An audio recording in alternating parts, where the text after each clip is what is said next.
Asking the questions that get you kicked out of Bible studies and sent to therapy. You're listening to The Breakdown.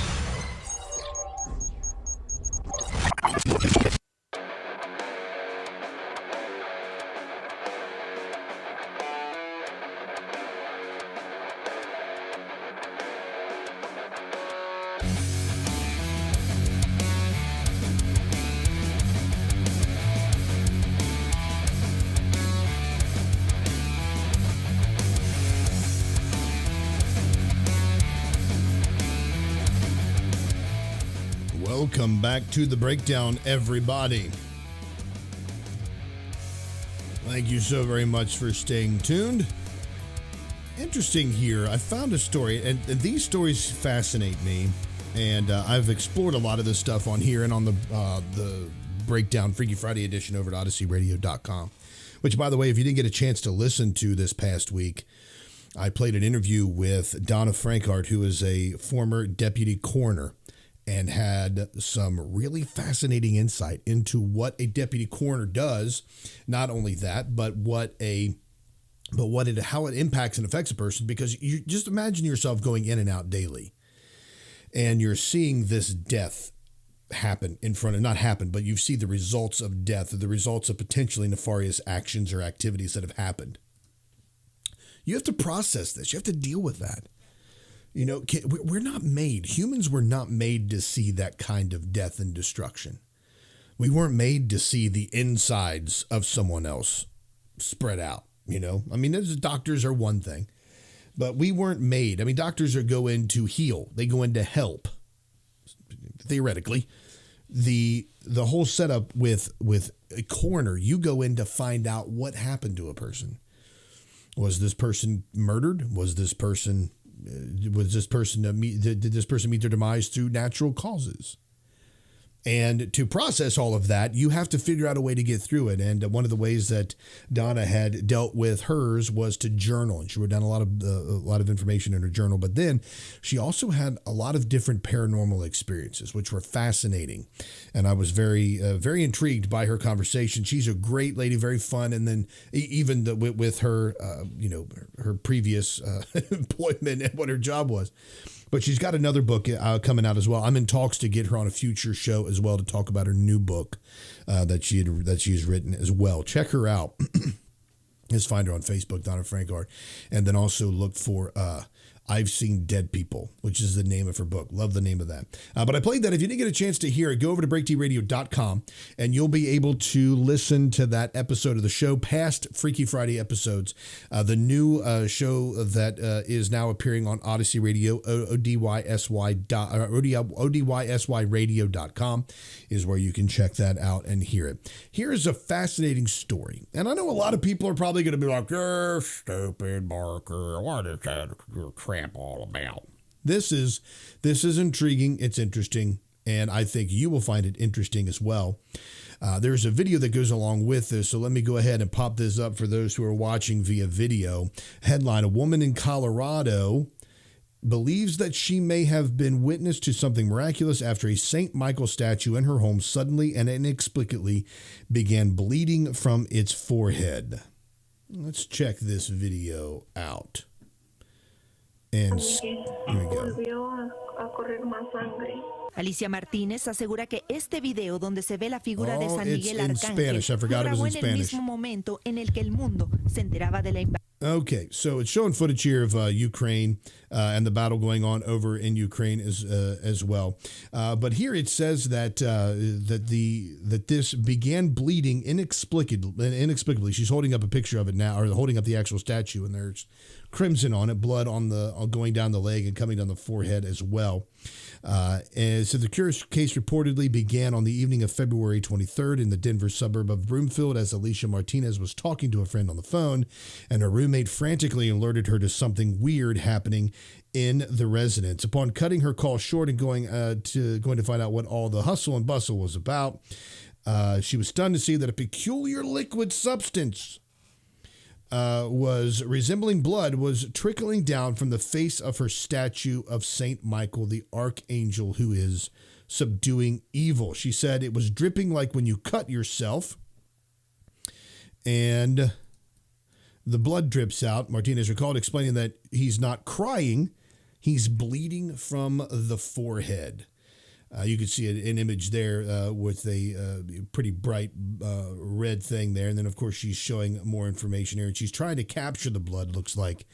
I guess I wonder if they're going to do any DNA testing about that, which a lot of people do that. If you go somewhere, and she's got video footage looking like the blood is actually running as well. But if you do these types of paranormal investigations and you look at this information, one of the things that they want to try to do is to investigate and gather evidence, and they take this evidence and they can do DNA testing on it as well and find out, is this actually legitimate blood? Is it a known substance, a known origin, or is it of a supernatural origin? There's been reports in these oppressed homes and infested homes, demon infested homes, with actual liquids coming from the walls and seeping down the walls, and they've tested this, and it has been of human origin, human saliva, etc. So keep that in mind. There are many ways that that Satan can disguise himself and try to attack you. It could be through a bleeding statue. It could also just be through an infestation in your home as well. Very, very interesting story there that I would like to follow and get more information. This is another thing that I'd like to ask a lot of people out there who have a little bit more knowledge on the Shroud of Turin than I do. But the Shroud of Turin is the cloth that was supposedly used to cover the body of Jesus Christ in his tomb. And then they used this as an image, as a visage of what Jesus Christ looked like. And it had, what appeared to be a crown and the beard and the eye sockets, etc. And if you look really closely, you can almost see the eyeballs. But the Turin Shroud has caused more debate among academics than any other relic. This is reported by Staffordshire Live. It was said to have once been wrapped about Jesus Christ's body after the crucifixion and is Christianity's most prized relic. However, a historian has now come forward with his belief that it is, in fact, a tablecloth made in Burton. Burton, which is, obviously not Turin. It says here that the anthropologist David Akins says the image on the relic is not an image of Christ, but the face of the Fisher King. According to Arthurian legend, he was the last guardian of the Holy Grail. And David says the linen housed at the Cathedral of St. John the Baptist, Turin, was never used to wrap a body. He maintains it once encased an alabaster pillar with the Fisher King's image carved on it. The traces of gypsum, an important element in alabaster production, prove that, says David, and that pillar was made in Burton-on-Trent, the center of alabaster production, long before the Staffordshire town became famous for beer. According to David, what's more, the cloth is impregnated with fish and vegetable matter. This and its dimensions, 13 feet long, 3 feet wide, suggest it was once a tablecloth. The traces of blood are from monks who created the pillar of artwork, put there in an attempt to pass off the shroud as a holy relic. The world is in for a rude awakening. The scientific world, it says, is in a world for a rude awakening. So it goes on here. It says at the time the Knights Templar exodus from France in 1307, it was the alabaster industry that led the way at Burton Abbey, and as such, it is almost beyond doubt that after the Templars brought their hoard to Burton, they would have created a statue in memory of the event. To the medieval mind, there could be only one possible symbol of the fabled hoard and the Holy Grail, and that was the Fisher King. At some point in 1307, when the hoard arrived in Burton, I believe the skilled local craftsmen in Burton Abbey set about carving a life-size statue of the Fisher King to house within the abbey. This supposed Shroud of Turin, or this potential tablecloth, was then placed over top of this for protection at some point. And then they show some pictures that could have been there, that could have been a visage of the Fisher King as well. And then the monks that may have, in fact, created this or helped to create this. One thing I wonder about is why, when they talk about the Fisher King, how in the world would Robin Williams have been covered by the Shroud of Turin so long ago? That is so strange that Robin Williams' visage would be there. He looked had a little bit more of a round face than what's on the Shroud of Turin. And the Fisher King, in actuality, was also called the Wounded or the Maimed king, and they say he's the last in the bloodline of the Knights Templar that is protecting the Holy Grail. I think that it has been, I think it was the one that was protecting the Holy Grail in Indiana Jones and the Search for the Holy Grail. I believe that the Fisher King would have been there protecting that as the last in that bloodline, living on to make sure it was protected and safe. The Holy Grail being in that movie, the grail from which Christ drank at the Last Supper. And from the Da Vinci Code movies, the Holy Grail would have been Mary Magdalene, the Holy Grail, the one who housed the babies of Jesus. Etc. All right, we're going to take a quick break. When we get back, more of this and other interesting issues that I'm sure are plaguing your mind, where you're thinking, what does Parker have to say about that? Well, I will tell you momentarily.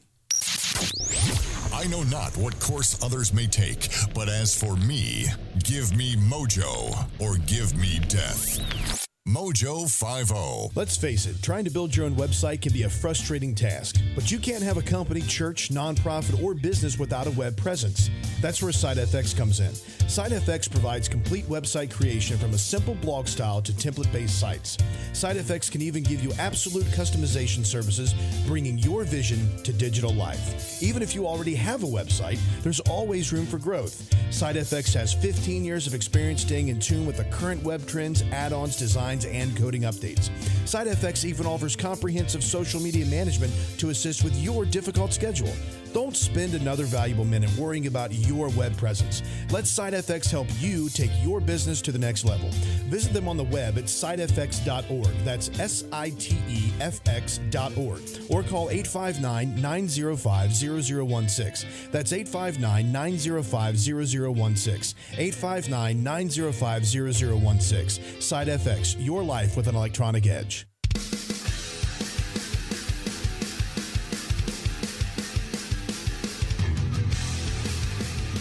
You know what? I don't know what I did with this story. I think it was in my chum bucket when it spilt up on the floor. But there was a story that I had. Oh, my goodness. I really wish I could find that. That was about the movie Red or Turning Red, whatever that is. The new Panda movie on Disney. And how it was really, really bad. And the big controversy that was... Oh, here it is right here. Let me see if I can... Let's see if I can salvage that right there. Put that back right up where it belongs. Okay. This movie, Pixar's Turning Red. This is from Vox, so of course it's going to be slanted. It's going to be slanted regardless of where it comes from. But Pixar's Turning Red is an unlikely culture war battleground. Turning Red's biggest offense may just be its unapologetic weirdness.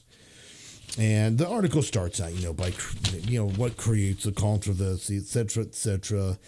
Turning Red will be a deeply familiar story that many members of its audience, its Toronto setting is full of local color and details to delight the natives. May, which is the main character, is a boy-crazed fangirl who's confident, passionate, and loves school. These descriptors could easily fit millions of teenage girls and adult women, but it's rare outside of Bob's Burgers to see this kind of femininity lovingly, playfully depicted on screen. So, geez, blah, blah, blah. Gosh, they get all eloquent on this. You just got to get to the point. You just fill up a bunch of space. The film centers around a careful metaphor that, like the movie's other elements, is both specific and broad. In May's household, her mother gives her freedom, but keeps a close eye on her and her experts to help her work in their family temple, which honors their ancestral love of the red panda. So they worship animals. So there's idolatry straight up right there. Boom. You just want to look at that. The very first crack out of the box, they're worshiping animals. But I don't even know if that's the biggest problem. I've not seen the movie, so I don't know. It looks like it would be, an enjoyable family movie, but I'm seeing all kinds of people say, no, it's horrible, it's terrible. Let's see.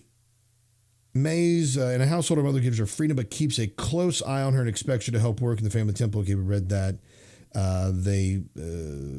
All is well until the onset of May's puberty triggers a metamorphosis. May begins turning into an oversized red panda when she experiences intense emotions and learns that this secret has challenged the family for generations.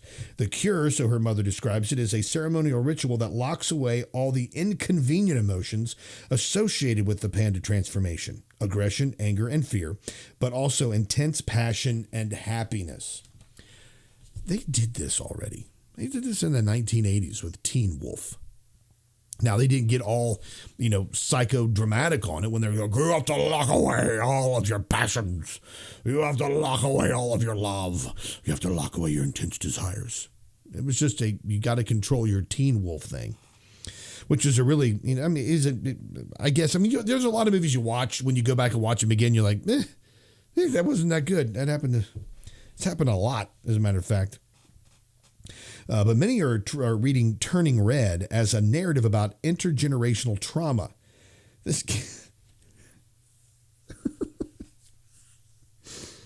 Oh my goodness gracious. It's a cartoon, people. This can manifest as learned behaviors in response to oppression, abuse, or other challenges that are then passed down through the family or community. Like May's family, inheritance until they became embedded and difficult to interrogate. It's also easy to see this narrative as a commentary on why the Asian diaspora children deal with the tremendous expectations they face to succeed, even in societies where they face discrimination and alienation, often silently. That is a big issue. There's a lot of, in the Asian community, that will talk about that, and the pride issue that comes with that, and the family and the pressure that they feel. I'm not Asian, so I don't know if that stereotype is real, but there are a lot of people who talk about that with this familial pressure that's placed on people and upon children to succeed or to do well academically.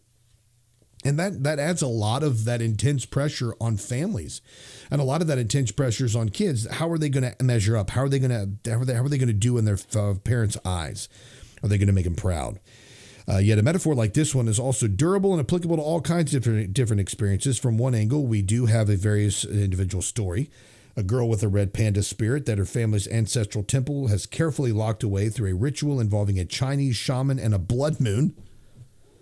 Well, that's not witchcraft at all. But from another angle, we have a deeply familiar story, a family forcing a child to completely repress a messy, unpalatable side of themselves that they were born with and don't want to completely get rid of, even if they're still learning how to navigate the world with it. That is an entirely recognizable story to millions of people. Just as May tells the audience, we've all got a messy, loud, weird part of ourselves hidden away, and a lot of us never let it out.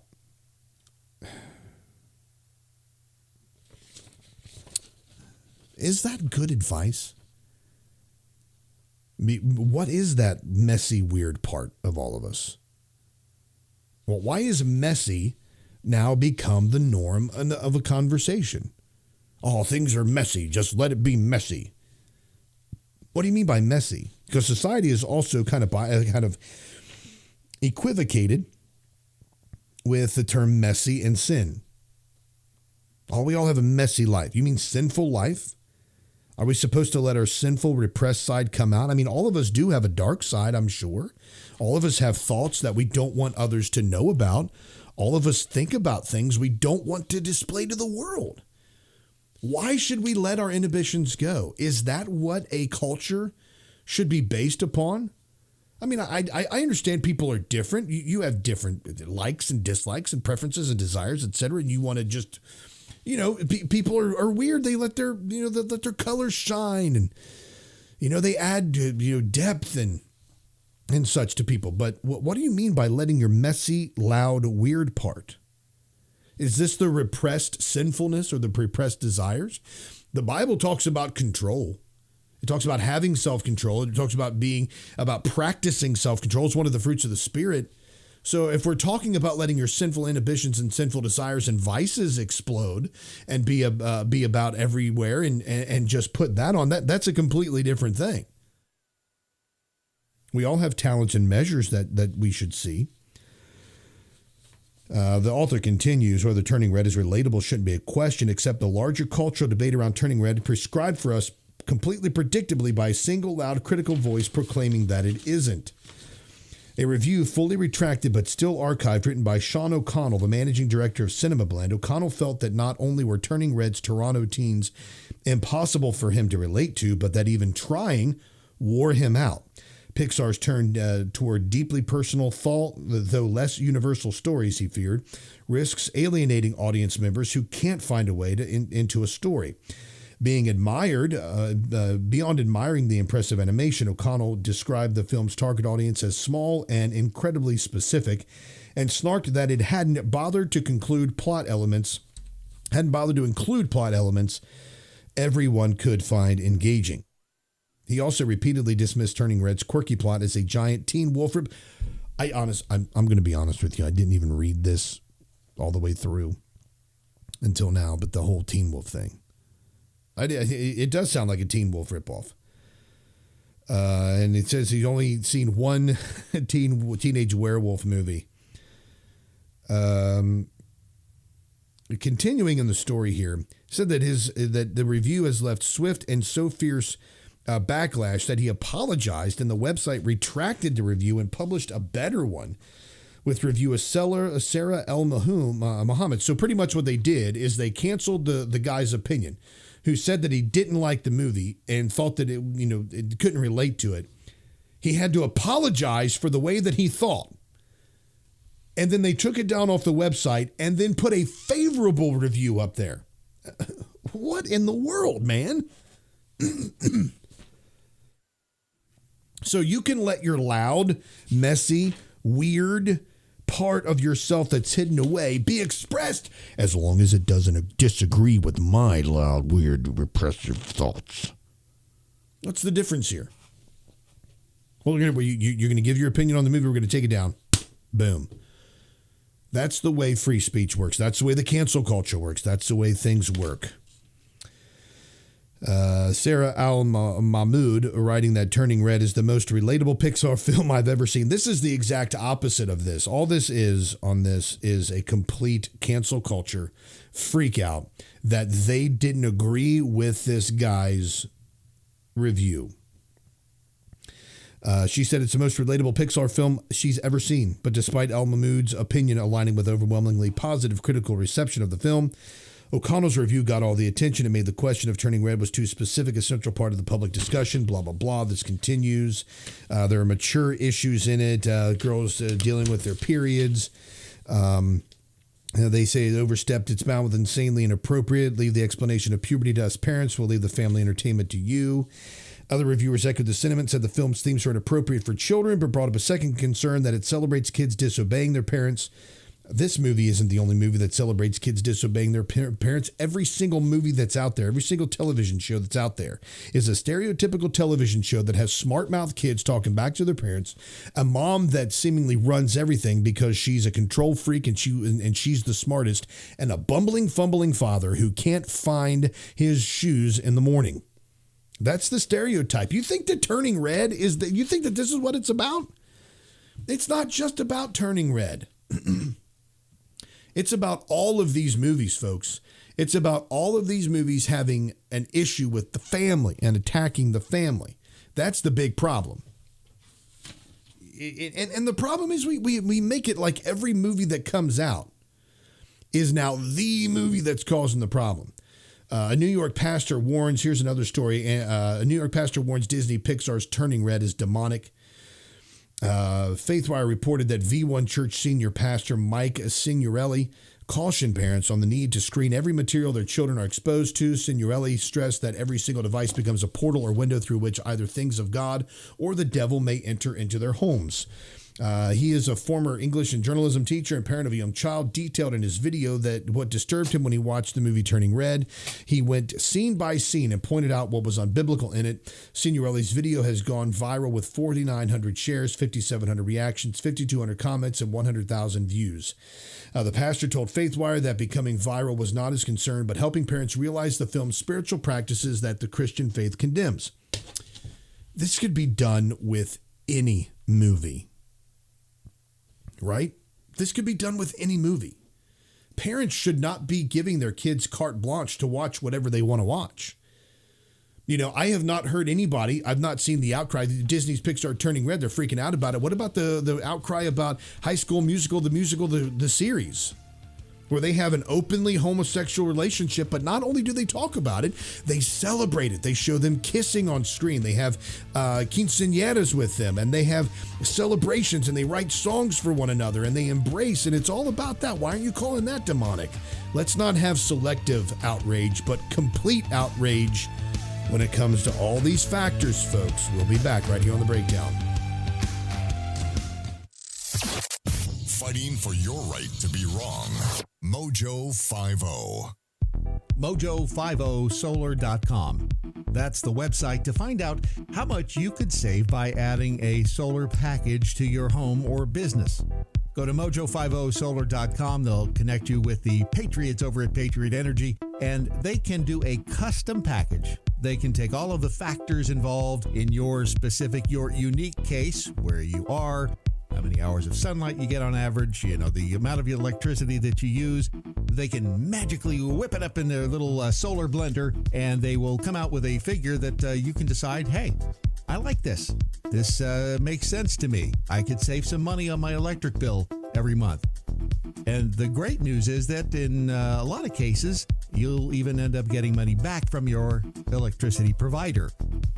The only way you'll know is to go to mojo50solar.com.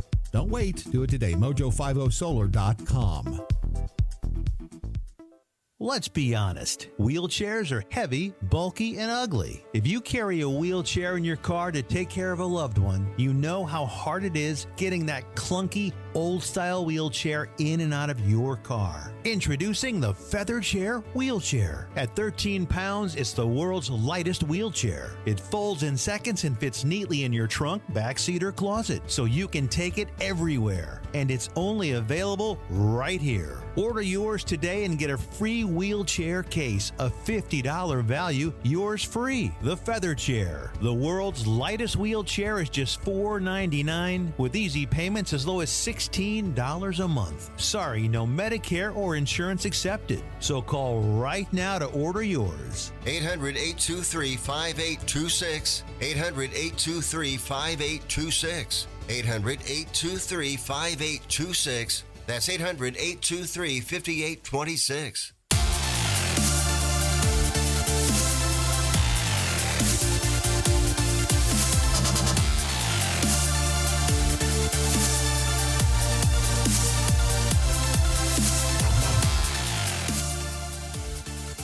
During one scene in the movie of this, I was going to be off of this, but I just continued to read this article. There was also a scene when Mei Lin's ancestors were presented with glowing red eyes that tormented her. This is on top of a ritual scene that was also disturbing and should prompt Christians to pause and reflect on what the movie is conveying. And then a scene in the video that portrays the experience of an incubus, wherein spirits visit at night to seduce an individual. Oh my goodness gracious! I haven't seen the movie. As mentioned, it looked cute because it was a big red panda, but an incubus coming to seduce somebody. That's more than questionable, folks. That's something that should really that should, as these folks are saying here, give Christians great pause. But do you know what your children are watching? Do you know what they're engaging in?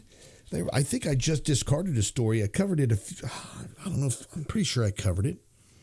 But the rising and alarming number of video games that are monitoring people, monitoring what you like, what you dislike, what you do in a game, your characters, what kind of things you buy for your characters and with your characters or with your internal game money, etc., or whatever coins you generate. And then they start to target you and give you specific advertisements. And then they sell you as a product. I wonder if I have that, saved here. But your children are a target. Your children are the first generation of the next generation of AI. There was an interesting story here by Dr. Mercola. And this is interesting to say the least. The article titled "What You Need to Know About the Transhumanist Agenda." Now, this is we're kind of there's this technocracy. There's this desire to move through the Great Reset and through Klaus Schwab and through all of these New World Order proponents. There is a desire to move the world and humanity into a technocratic enslavement. And I say that, and it sounds very sci-fi, which there's a lot of this stuff is that's sci-fi. A lot of these things we've watched over the years in these movies, if you've enjoyed those, wondering why in the world, would they do something? Why in the world would people buy into that? But here is one thing that Dr. McCullough wrote, several things actually, that you need to know about the transhumanist agenda. According to Klaus Schwab, founder and executive chairman of the World Economic Forum, the goal of the fourth industrial revolution is to change what it means to be human by merging man and machine. In short, while the term transhumanism is not being used, that's exactly where the global cabal intends to take us, willing or not. In a November 2019 interview with CNN, history professor and best-selling author Yuval Noah Harari, a Klaus Schwab disciple, warned that humans are now hackable animals, meaning the technology now exists by which a company or government can know you better than you know yourself. And that can be very dangerous if misused. He predicted that algorithms will increasingly be used to make decisions that historically have been made by humans, either yourself or someone else, including whether or not you'll be hired for a particular job, whether you'll be granted a loan, what scholastic curriculum you will follow, and even who you will marry. Can you believe this? There's also an ever-increasing risk of being manipulated by these outside forces that you're not even fully aware of. Looking back over the last 2 years, it's rather easy to confirm that mass manipulation is taking place at a staggering scale and that it's phenomenally effective. As noted by Harari in 2019, the available capabilities already go far beyond Orwell's 1984 authoritarian vision, and it's only going to become more powerful from here. He's certain that in short order, there will be the ability to monitor your emotional state through something as simple as a wearable wristband. I talked about this on my show on the Daily Breakdown, the masks that they are creating. The masks that are being created, which have a monitor in them, and they can monitor your breath, monitor your health, and monitor your vitals. Let me see if I can find that here real quick, just a second. That was an interesting one. Here it is right here. Let me see if I can go ahead and play this for everybody. This is what they're talking about doing with masks to monitor things through a person. And there we go. This is just the first step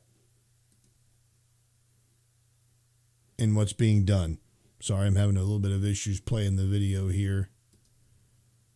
We'll see if it plays. But they're talking about monitoring you with masks and face and wristbands, which you wear wristbands already. You wear your Apple Watches or your Android watches, or you wear your Fitbits, and you walk around and you track and trace all the steps and everywhere you go.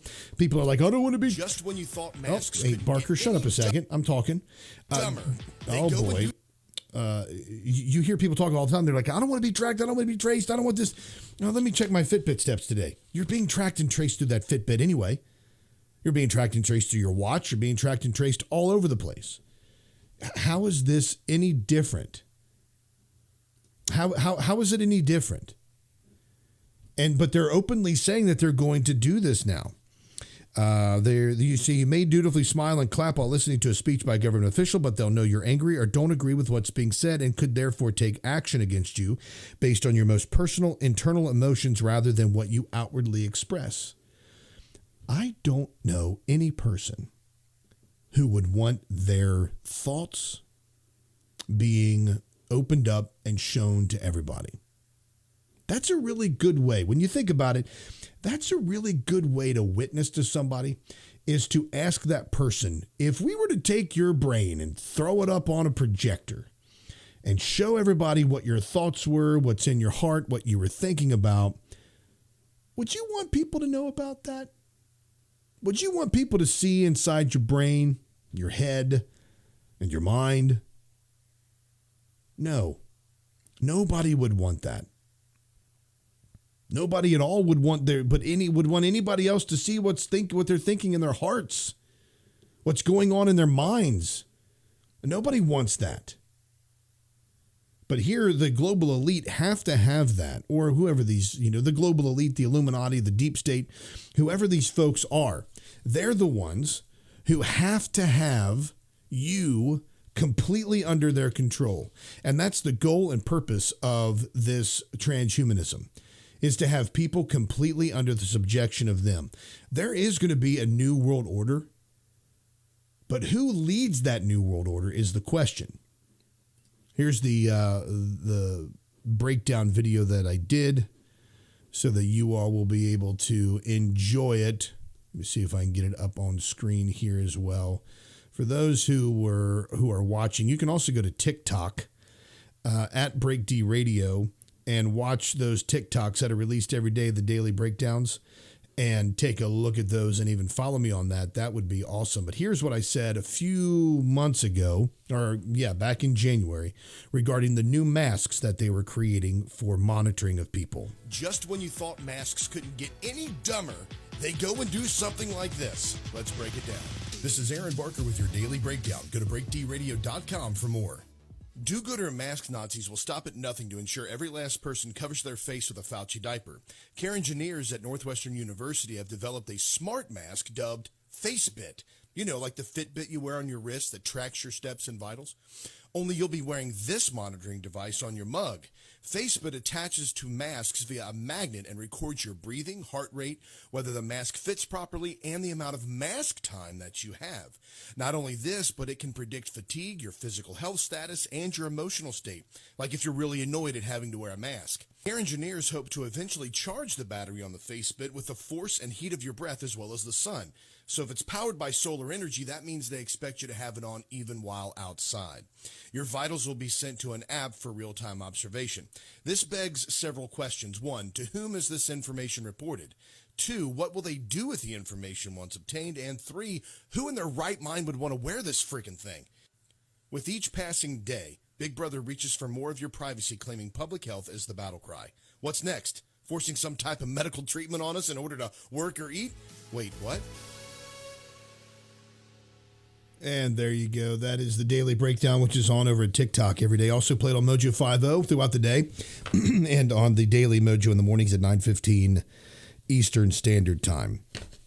The next statement that was made here, Harari warned in this interview that the establishment of this kind of digital dictatorship where the system, be it a corporation or government, knows the intimate details about each and every person will be impossible to dismantle. He's saying once we get through with establishing it, there's no dismantling it. There's no taking it down. There's no getting rid of it. You will have it regardless. That, ladies and gentlemen, is a very frightening thought and a very scary thing to think about, that all of our details can be run by the government. Don't tread on my mojo. Mojo 50. At Romika Designs, we're more than just a laser engraving and specialty design company. Much more. I'm Ron Phillips, co-owner of Romika Designs, and if you can dream it, we can probably make it. We can custom laser cut and engrave on nearly all material. Great for one-of-a-kind gifts, home decor, business and specialty items, or personalized and logo designs created just for you or your company. Allow us to become your go-to gift and specialty project partner. Romika Designs can help make your ideas a reality. We're ready to help you design and create that special gift for any occasion, or engrave your personal or business logo on just about any product. View our designs at romikadesigns.com or simply email us with your ideas. We specialize in custom design and would be honored to have the opportunity to discuss it with you. Call us at 817-400-4040, email info@romikadesigns.com, or visit us on the web at romikadesigns.com. Flat Earth, the moon landing, JFK, 5G, Biden won the election. Hey lovelies, does anyone have any new conspiracy theories? Because all the ones I know have come true. Join me, Rhea Bow, here on Radio, live every Sunday of the year, 5 a.m. Eastern Standard, 10 a.m. UK, and 9 p.m. New South Wales. I'll see you Sunday.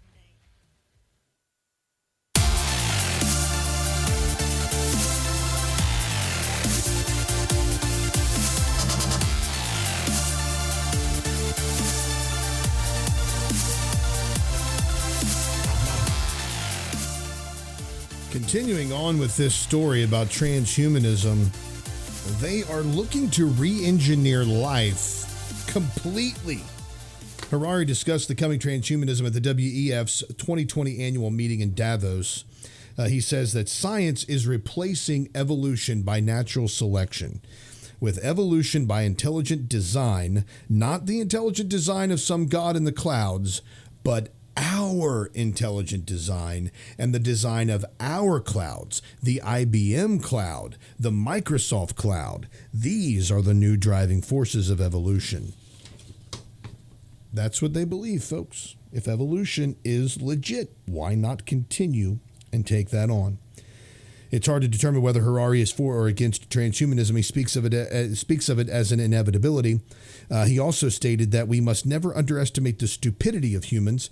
The fact that we have the technology to design new life forms, including new kinds of humans, does not necessarily mean that we're smart enough to design something better than what natural evolution has come up with thus far. He pointed out that science is now enabling us to create living robots and the like. Now, he says here that the days of free will are over.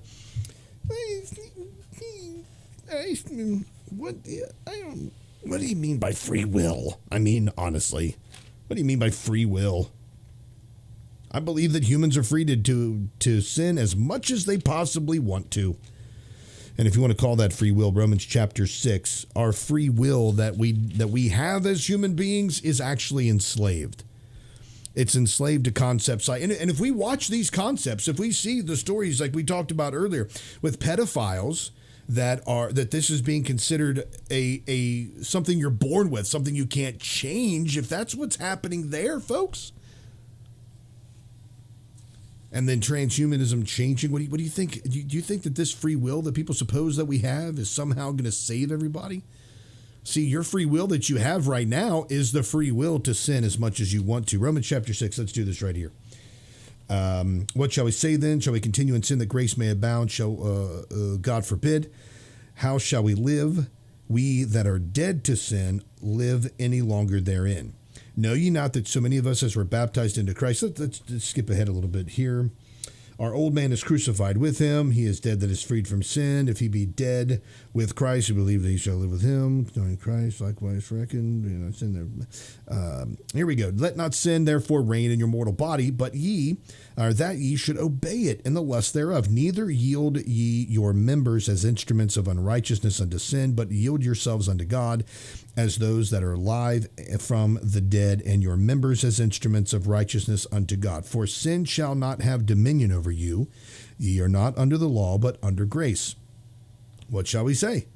Shall we sin because we are not under the law, but under grace? God forbid. Know ye not that to whom ye yield yourselves servants to obey, his servants you are? And whom ye obey, whether of sin unto death, or of unto obedience unto righteousness. But God be thanked that ye were the servants of sin, but ye have obeyed from the heart that form of doctrine which was delivered to you, being then made free from sin. Ye became the servants of God, of righteousness. If you are outside of Christ, you are a slave to sin. And people can call that free will. They can say, like in this movie of Red, or of Turning Red, that you can let your freaky inhibitions out. You can let your unadulterated, unencumbered, unprotected, uninhibited vices on display. You're yielding yourselves masters to those vices, those things which control you. So yield your members unto Christ. Yield your members unto God. Yield your members unto the glorifying nature of worshiping Jesus Christ. See, that we talk about free will. Your free will is enslaved. It is in bondage. If it wasn't for God first moving upon you, you would not choose Christ over your favorite sins. If God did not first regenerate you, you would still be dead in trespasses and sins. But let's continue on with the concept that he has here. The days of free will are over. Harari says here in Canada that, it says here that true feelings about transhumanism, he emphatically states that the idea that we have a soul and free will, that those days are over. In other clips that have been inserted into the featured video, Harari predicts that in the future, people will be able to look back and see that COVID-19 or the COVID pandemic was the turning point where biological surveillance took over and became the norm. The explanation for how that was able to occur is given by Schwab, who has publicly admitted that participants in the World Economic Forum's Young Global Leaders program have penetrated the cabinets of many world governments. In Canada, for example, about half the politicians, including Prime Minister Justin Trudeau, have taken Schwab's training. Schwab is about ushering in transhumanism and changing what it means to be humans, and his minions of global leaders are sure doing everything they can to make those dreams a reality. They go on here to talk about changing humans, and science is replacing evolution with natural selection. We read that. Human augmentation can directly enhance behavior, and if you can change a person's behavior in a positive way, you can also control it to the person's own detriment. The Human Augmentation, the Dawn of a New Paradigm, a Strategic Implications project, reviews scientific goals of the UK and German defense ministries, and they are precisely what the title suggests. Human augmentation is stressed as being the key area to focus on in order to win future wars. Human augmentation will become increasingly relevant, partly because it can directly enhance human capability and behavior, and partly because it is the binding agent between people and machines. Interesting stuff here, folks. Interesting stuff. Now, it's one thing if I bring this information to you, then I don't say anything about it. I don't say anything about what to do about it. What can you do with this information? That transhumanism is on the rise. That the real purpose of transhumanism is to replace humanity, to change what it means to be a human. This is very clear to see. First, we know that there are certain technological advancements which are great at reversing the effects of the fall. And what I mean by the effects of the fall are if a child is born with a specific disability, if someone is in war and they lose a limb, science can help that child with a disability communicate better, to learn better, to grow and adapt with their disability and still be able to partake and have a good life.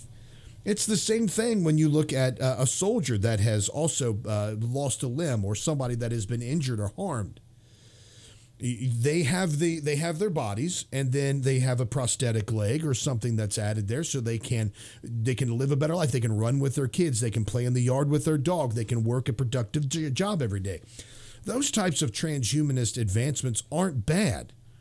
It's not even really transhumanism necessarily, as it is human augmentation in the point that it allows that person to be to function properly and to reverse the effects or the curse of the fall. The fall meaning the fall of man in the garden. What crosses the line is when we begin to blur the lines of what it means to be human by merging the human mind and the machine to where it's indiscernible, where you can't tell the two apart, where a man becomes completely integrated with the machine. That's anti-scriptural. That's anti-gospel. A person to change what it means to be a human. God has created us with a specific purpose. He has created each of us with a soul, with an individual heart, with desires, with a certain love, with certain proclivities, with certain preferences. All of that is created in this beautiful spectrum of God's created world. When people say, I'm colorblind, I don't see color, that's so stupid. Why would you go to a history or an art museum and look at gorgeous paintings and say, I'm colorblind, all these colors are the same? No, you wouldn't do that. You would want this plethora of colors, which is why God has designed us this way.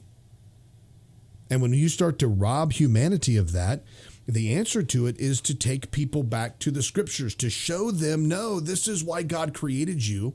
This is why he made man on the sixth day.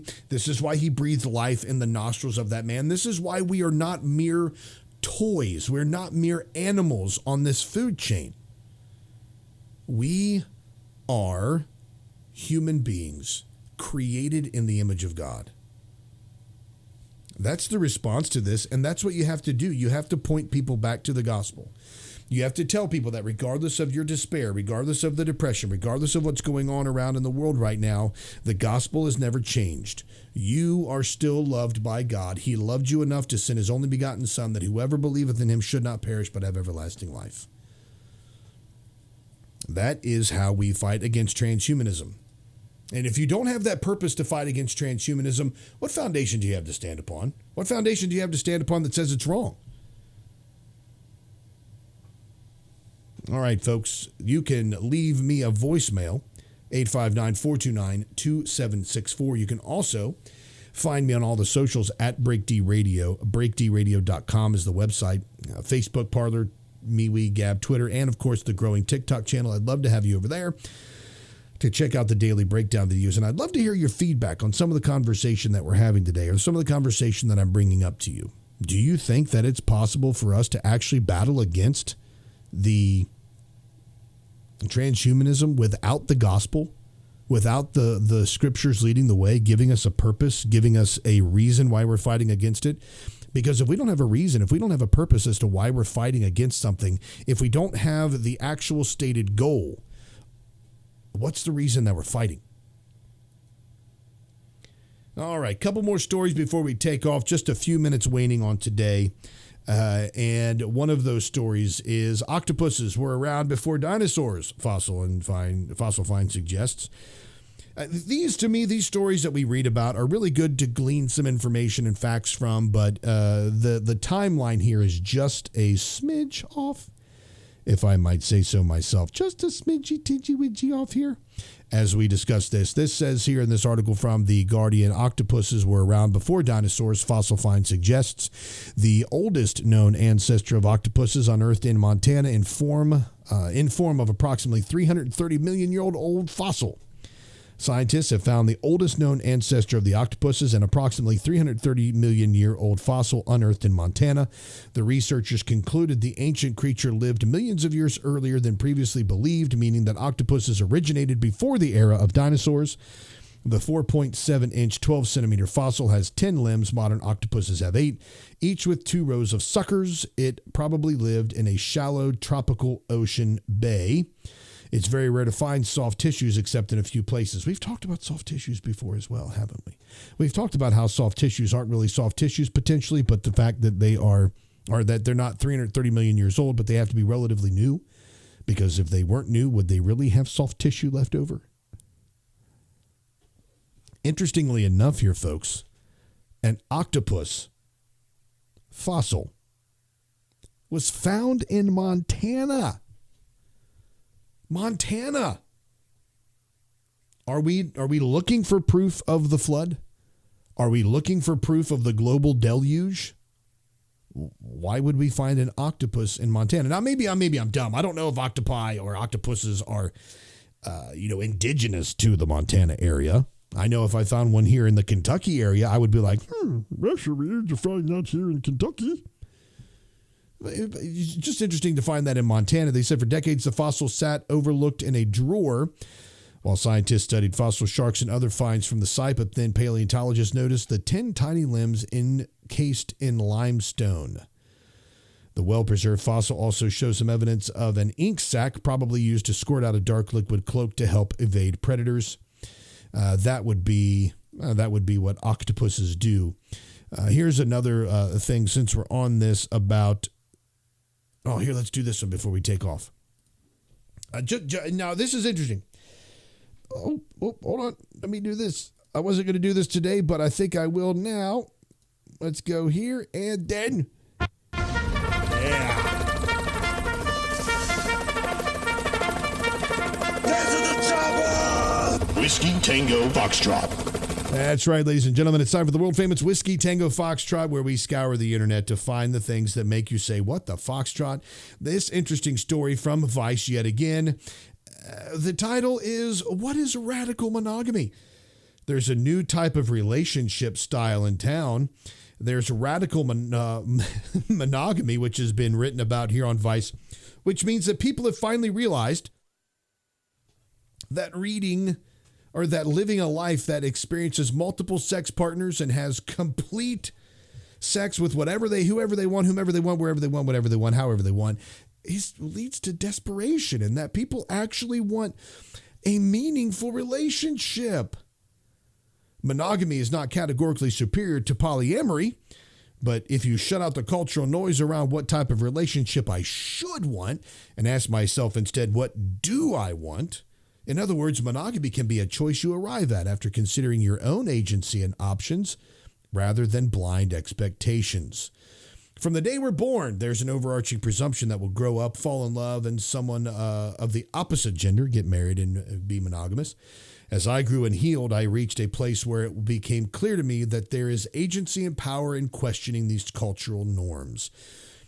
You healed. So being taught through that you should have one partner and not multisexual partners, and then realizing that a scriptural teaching like that actually helps you out with not having emotional turmoil and distress, you have to heal from that? Folks, maybe we're finally starting to see a complete cycle here where liberals are realizing what's true and what's not. Folks, that's it for today. Go to BreakDRadio.com and all the socials at BreakDRadio. And until next time, make Christ supremely valuable.